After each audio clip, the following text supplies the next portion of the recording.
Welcome to Novelist Spotlight, the podcast where published fiction writers are interviewed to gather their insights and writing lessons so we can use them to make ourselves better and more effective writers. Now, on with our program. This is Mike Consol, your host. Thank you for listening. About 10 days ago, I posted on social media a list of what I call the dozen novels that every man should read. And that's what this episode is about. I'm going to list off those dozen novels, as I did on social media, but I'm going to elaborate on why those particular novels, what's contained within them, why I think men should read them. And at the same time, obviously, women, these novels are for you as well. But I think these dozen novels contain some elements that, in particular, speak to men, or men can derive some important messages from that maybe even help them fulfill their destiny. Maybe that's an overstatement. I don't know. You be the judge of that. Now, these novels will be ticked off in no particular order, although the first of the novels that I'm about to discuss is my favorite. That would be White Noise by Don DeLillo. That was the 1985 winner of the National Book Award. I learned about Don DeLillo and White Noise. I'd never even heard of Don DeLillo before until '85 when I was reading the New York Times book review. They did a terrific review on the book, spoke, of course, very highly not only of the book, but of Don DeLillo's writing career. And I was off and running with Don DeLillo at that point. White Noise tells the story of Jack Gladney and his fourth wife, Babette. They have 4 children who are trying to, and I'll read a little from the dust cover here, navigate the rocky passages of family life to the background babble of brand name consumerism. At the core of the book is what Don DeLillo calls the airborne toxic event. It's actually an industrial accident that unleashes this lethal black chemical cloud that floats over the city, and people have to go on the run. But, at its root, this novel is about the fear of death.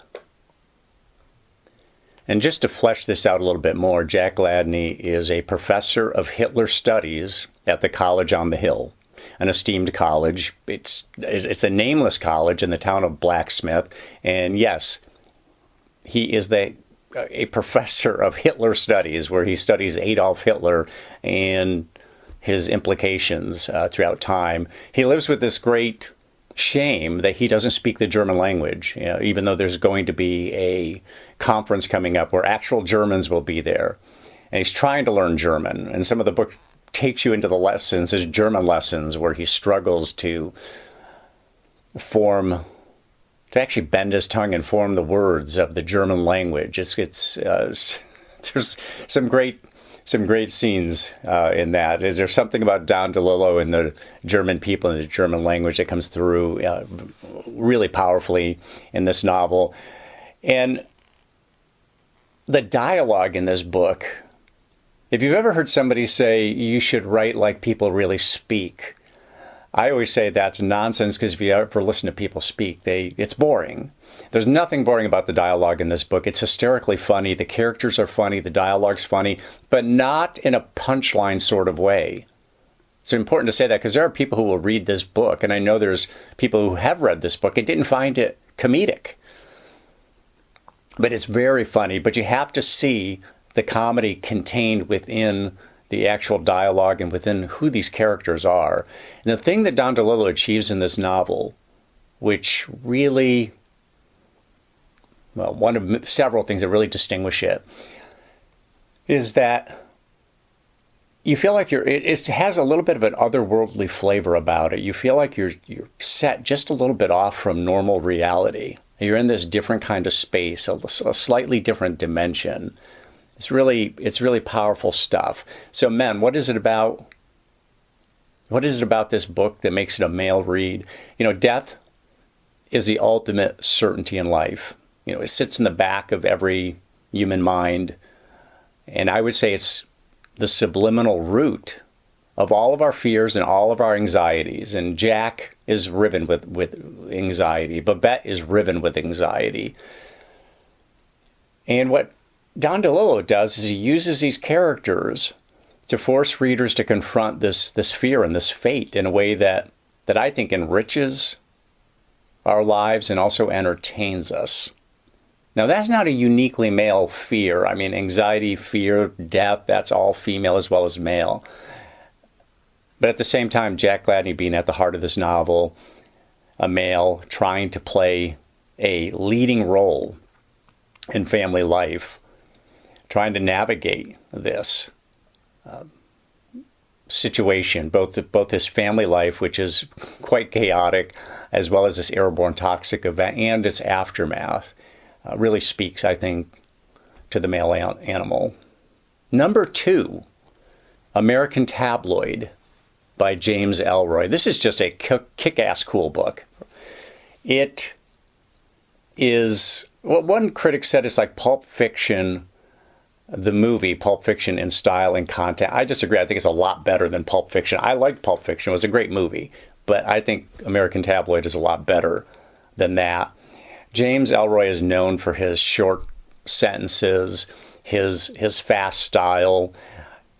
This is the coolest of any of his books. It really is a tremendous read. It's a fast read, but it's not a small book and it's not a big book, but it's a fast read. And I will tell you this, it's filled with characters who you know, people like Howard Hughes and Jack Kennedy and Robert F. Kennedy and J. Edgar Hoover and Guy Bannister. Very much the CIA, the Kennedy assassination and so on, but it's told in a way that is not a recitation of what you already know about the Kennedy assassination. You could read this book and not really walk away necessarily saying it's about the Kennedy assassination. It's got so many different elements to it. The characters are so vividly drawn, and there is the relationships between the characters is not always good. Let me tell you. This novel is full of hardcore and violent men and sexy women. So men, what is about this book? This is a novel that's full of toxic masculinity, and it's a reminder that male chemistry can create these evil instincts within us, that we need to be careful about what that chemistry does and how we allow it to express itself. But this novel is also just full of excitement and framed within some of the ugliest history of the CIA. Number 3 is the novel Villages by John Updike. This is his 21st novel. John Updike is a 2-time or 3-time Pulitzer Prize winner for fiction. It's my favorite novel of his by far. And it's really a sexy book. It's a sexy novel. John Updike has always had a thing for women, and that thing has always been carnal in nature, which is one of the reasons why feminists have bashed him over the years, him and a lot of other writers. But the thing about John Updike is he writes seemingly so effortlessly, beautifully and effortlessly. He can frustrate a writer because you see the beauty of his language, and there's just a sense that it's so easy for him, that the Supreme Being has imbued him with this special gift for writing that we don't possess. And therein lies the frustration. Now, I know that John Updike has been accused of writing beautifully about nothing. That's not the case with Villages. Okay, I think that's a valid criticism of John Updike, I think, but is not a valid criticism of this book. I've heard nobody say this about this book. He tells the story of a man named Owen Mackenzie, and he takes him from childhood right through really the end of his life. And one of the things John Updike does in this book, which which surprised me, is that he writes about the computer revolution. Now, he does so in a way that's entertaining. You might think the computer revolution, that sounds boring. It's not boring at all, and it's only an element of the book. Owen Mackenzie goes into technology. He becomes a computer scientist. He works for technology companies. He starts a technology company or two of his own, and he's very drawn to women, and so are the other male characters in this book. Terrific writing, a lot of turning points. And the relationship between Owen and his wives he has more than one wife, and other women, is exhilarating, honestly. So men, consider this a book about professionalism, professional desire and achievement, and carnal ambitions. Number 4, The Human Stain by Philip Roth. Now, Philip Roth won the Pulitzer Prize for the novel he wrote after this one, which was American Pastoral.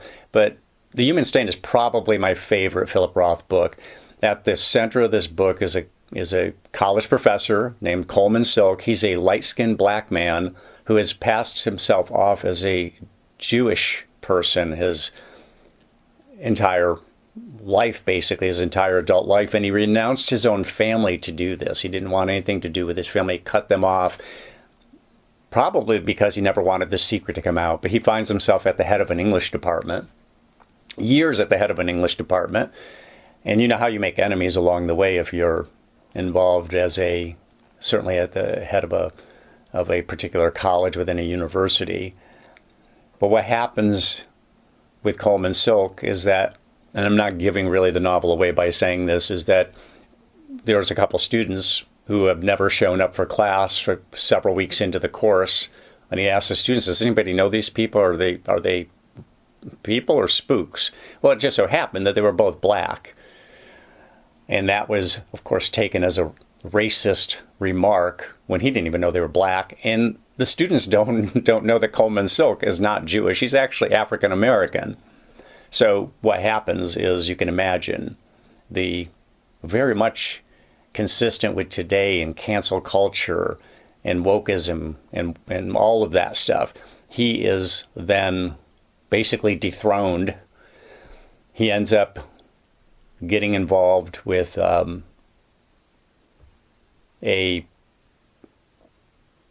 college janitor, who's basically an illiterate 34-year-old woman who has a history of being victimized by men. You can judge for yourself whether you think she's being victimized by Coleman Silk. During this book, especially early on, there's allusions made to the Clinton administration, a Monica Lewinsky scandal.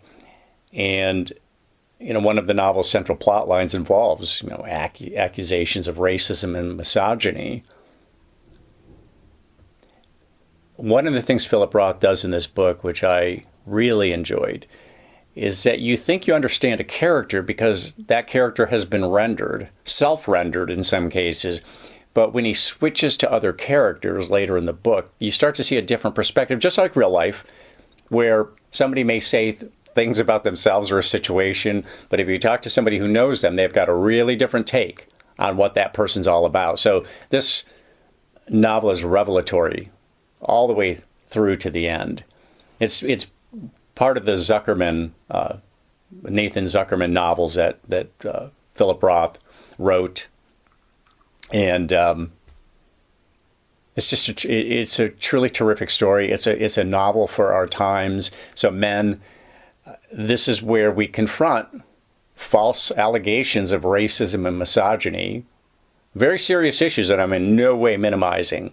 But there is such a thing as false allegations. Sometimes they're malicious, but oftentimes, I think they're simply a consequence of misunderstandings. Certainly in this case, there's a misunderstanding there. And what does Coleman Silk do in a situation like that when he spent his whole life pretending to be something that he was not, even though that something, if he would reveal it, would set him free? Novel number 5, East of Eden, by the great Nobel Prize winner John Steinbeck. Now,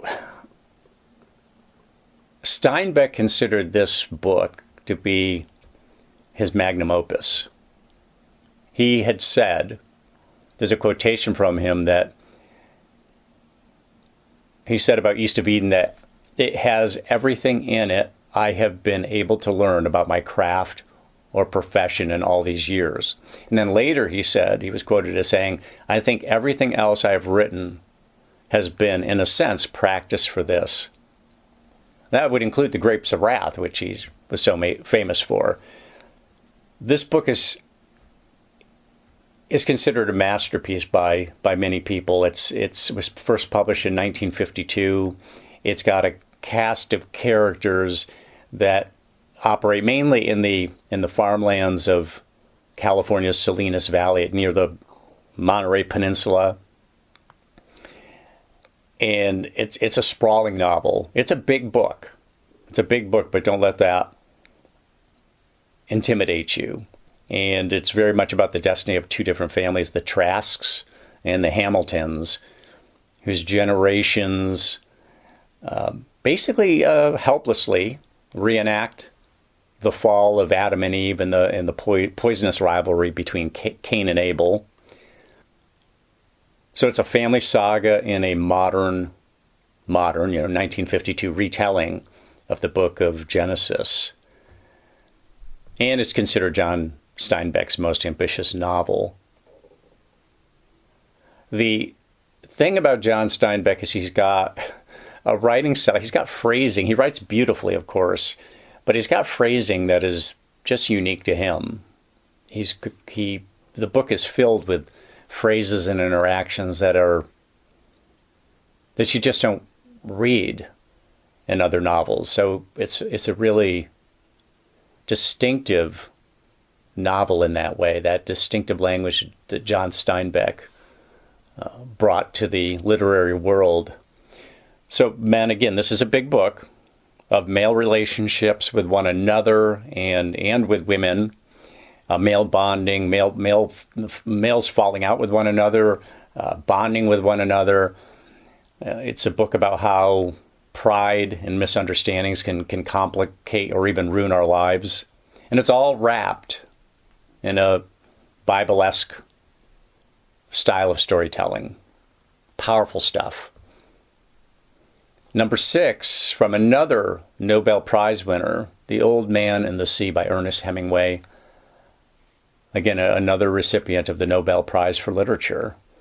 This is the polar opposite, in some ways, of East of Eden. East of Eden is a big book. The Old Man and the Sea is a small novel.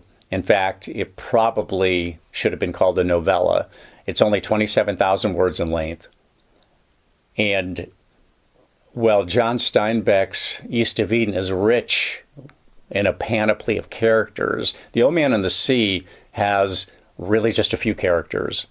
And the central character is an old Cuban fisherman who has gone for 84 days without making a catch. And he goes back out to sea. It's just him on the sea in his skiff.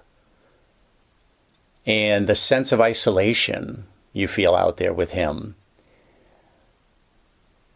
as he tries to find his luck again in catching fish. 84 days without a catch. He ends up during this novel, catching a monster-sized marlin on that 85th day. And it's a struggle, and he needs to bring that fish in. And it's a contest of wills. It's a contest in overcoming fear and courage in the face of danger. So Ernest Hemingway said about the story, man is not meant for defeat. A man can be destroyed but not defeated. Interesting perspective. So men, the isolation, the loneliness, the fear that we feel when we think we've lost our ability to adequately perform what's necessary for our livelihoods, and the relentlessness of the human spirit, even for an old Cuban fisherman, is very much what this book is about. It's a very spare novel. There's the richness of East of Eden juxtaposed with The Old Man and the Sea, which is a very spare novel, very classic Ernest Hemingway, beautifully written. And you go for that boat ride and you fight that fish with that old man. Great piece of work by one of America's greatest writers. Number 7 is The Bonfire, the Vanities. This is a towering novel about high finance in Manhattan. The main character is an investment banker. His name is Sherman McCoy. Life is mostly good, but he's making a ton of money, and yet he's spending a ton of money. It was that era, and I think that era it has extended even to today, where people, even though they make a lot of money, they've got to have all the trappings of that success, and they end up creating a monthly financial nut that's hard to meet. So the struggle is on to try to keep up. In the meantime, he's having an affair with a woman named Maria, a Southern woman named Maria. He goes to pick her up at the airport. He accidentally takes the wrong exit. He's actually forced to because of traffic, and he's not paying enough attention to that he's in the wrong lane. So he's forced to take an exit that takes him to the Bronx. And what a great passage that is, that section of the novel where he is trying to find his way out of the Bronx and is seeing what is a threatening environment all around him. And sure enough, they end up running across a young black man with apparently some bad intentions. They take off from the scene in his, I forget if it's a Mercedes or a BMW, and I believe what happens is he fishtails, he hits the young man who goes down. They get out of there. They never call the police about what's happened because he can't explain. He doesn't want to have to explain that he's with a woman other than his wife and so on. And a few days later, they find out that the young black man, had to be taken to the hospital and that he died there. And, of course, the big issue there for Sherman McCoy is that I don't want to be held responsible for this thing. It was an accident. I didn't try to hit him, and so on and so forth. Well, black activists get involved in this guy's death. The police are investigating, and lo and behold, they run across Sherman, largely because of his own inability to keep his cool. So and all of this is told in Tom Wolfe's electric prose. Basically, his charmed life turns into kind of a nightmare. So, men, the operative word here with this novel is vanity, straight out of the book's title, male vanity at that, and how quickly a seemingly, successful and indomitable life can turn into a bonfire. In this case, because Sherman McCoy finds himself in the clutches of the New York City court and prison systems, as well as the target, again, of black activists who see the death of this young black man as another case of a black male being treated, the death of an American black male being treated frivolously. And as I said, Tom Wolfe's prose, as always, are absolutely electric. Number 8 is The End of the Affair by the great British author Graham Greene. This is a 1951 novel written right around the same time as East of Eden, set in London during and just after World War II. And the novel really examines the obsessions, jealousy, and discernments that take place within a relationship between a few central characters. A writer named Maurice Bendix, I should say, not Bendix, but Bendrix, Sarah Miles, and her husband, who's a civil servant. His name is Henry Miles. Well, Maurice Bendrix and Sarah Miles end up in the love affair. They fall in love quickly, and he soon realizes that the affair is going to end just as quickly as it began. The relationship suffers from his overt and admitted jealousy. He's frustrated by her refusal to divorce Henry and spend the rest of her life with him. And Henry's he's a affable guy, but a boring husband. A bomb blast destroys, I don't know if you'd say destroys, but damages Bendrix's flat as he and Sarah are together. He is nearly killed after this. Sarah breaks off the affair with no apparent explanation. This is Graham Greene at his best, a terrific writer and storyteller. And for men, this is a story of male passion and jealousy and indiscretion, all the things that we men are prone to. And the story is just, again, artfully rendered by one of Britain's greatest 20th century novelists, Graham Greene. Number 9 is The Wife by Meg Wolitzer. She's the only woman on this list. And The Wife tells the tale of a warped version of the adage that behind every successful man is a good woman. We're talking about Joseph Castleman and his wife, Joan Castleman. The book starts where they're on a plane headed for Helsinki, Finland, where Joseph Castleman is supposed to receive a prestigious literary prize, which is akin to the Nobel Prize.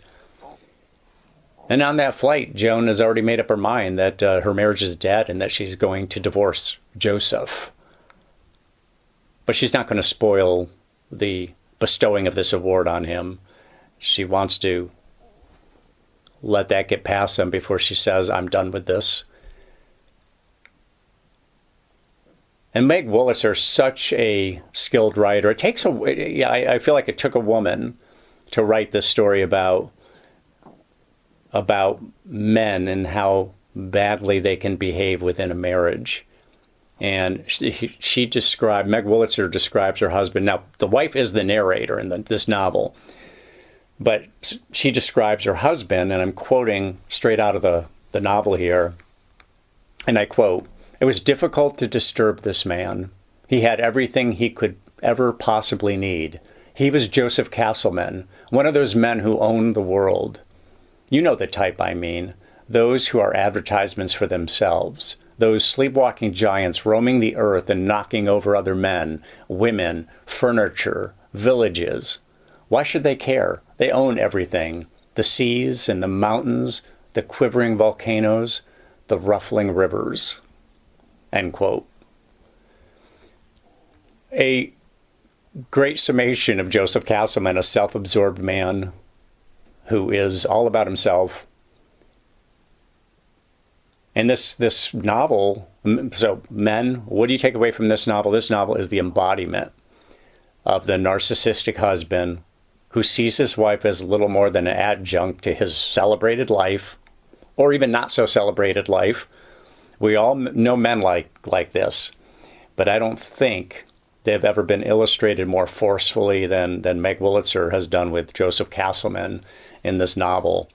And again, I think it took a woman to tell this story as a kick right in the crotch. Number 10, Dirk Gently's Holistic Detective Agency by Douglas Adams. This is just such a joyous book. You know, sometimes guys just want to have fun, and this novel is sheer joy. And Dirk Gently, there's no bones about it. This is a comedic novel. It's very funny.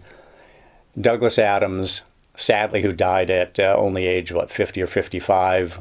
Who knows what he would have been turning out if he had lived. But this novel is, it's sheer joy. It's infused with this sense that even incompetent men often overestimate their skills and professionalism, and yet, alas, they come out winning in the end. So never discount the power of overconfidence and luck.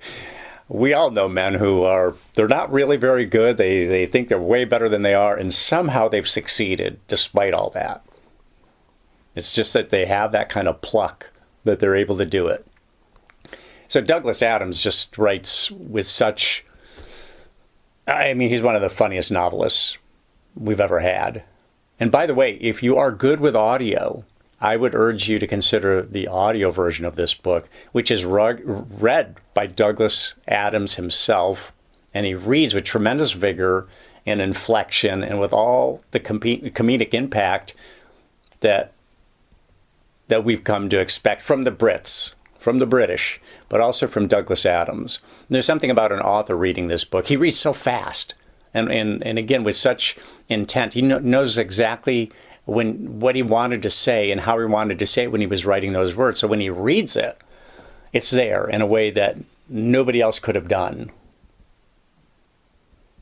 Number 11, Half Asleep in Frog Pajamas by Tom Robbins. Now, this is another hysterically funny book. Tom Robbins, if you know Tom Robbins, Another Roadside Attraction, Only Cowgirls Get the Blues, Jitterbug Perfume. He's always a funny writer.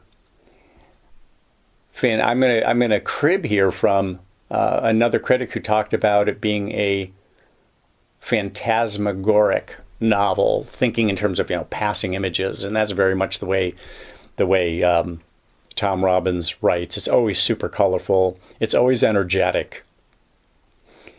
And the critics didn't all like this book. I loved it. I think it's his best. And I loved Another Roadside Attraction, but I think this is his best. Think in terms of a crashing stock market, a money-obsessed Seattle stockbroker, a man with a pet monkey, a tall, dark stranger who returns from Africa with a cure for colon cancer, a 300-pound psychic. So you get the picture. This plot is a literary stew, along with dashes of global issues such as environmental degradation and economic volatility, AIDS, the violence between the rich and the poor. But this pot of literary stew is laced with Tom Robbins' usual and unusual psychedelic and sexual language that we've come to expect from this author. So, men, the book is filled with the shiny objects that tend to distract us and the foolish things that we tend to do when under financial stress or sexual duress. Number 12 is Bright Lights, Big City by Jay McInerney. One of the things you recognize right away with this book, which was the first time I'd ever read anything like it, is that he writes in second person, not in first person, not in third person, not in the I, not in the he or the Joe Blow mode, but second person, as in you do this. You pick her up at the curb. She says such and such to you. You respond with such and such. It has a whole different flavor to it, just that second person perspective alone. But this is a great city novel. It's based in New York. When it was published in 1984, Jay McInerney became a literary sensation. And he was heralded as the voice of a generation, of his generation. So a young man is working for, the main character is working for a New York magazine in the Department of Factual Verification, basically fact-checking. And the novel follows him through really a compact period of time. He's living in Manhattan. He goes to nightclubs. He goes to fashion shows. He's in the editorial offices. He attends loft parties. But his professional life is not going well. And, as he allows errors to slip into the magazine, errors that he's supposed to be stamping out, his personal life's not going well either. His wife, Amanda, a fashion model, has left him. One account of this novel says, with nothing but goodwill, controlled substances, and wit to sustain him, he runs until he reaches his reckoning point, where he is forced to acknowledge loss and possibly to rediscover his better instincts. This remarkable novel of youth in New York remains one of the most beloved, imitated, and iconic novels in America. So guys, what will you get from this? You must get the idea at this point. Who among us has not been young and insecure about our professional and romantic prospects? So Bright Lights, Big City will resonate with you, resonate with those anxieties and bring back shades of our youth and reward us. Reward us with high literary entertainment. It's a very entertaining book. It's a book that moves quickly, not a big book. So this book made a big impact on me back when I was in my 20s, and I trust it will make a big impact on you as well. So there you have it, the dozen novels that every man should read. Thank you for listening. For Novelist Spotlight, I'm Mike Consol.